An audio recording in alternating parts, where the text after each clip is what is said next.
அம்மன் அலங்காரம் தினம் தினம் காண வரம் வேணும். அம்மன் அலங்காரம் தினம் தினம் காண வரம் வேணும்.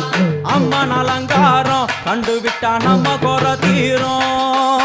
அம்மன் அலங்காரம் கண்டுவிட்டா நம்ம குறை தீரும். அம்மனுக்கு விரதம் ஆதி முதல் இன்று வரை வழக்கம். அம்மனுக்கு விரதம் ஆதி முதல் இன்று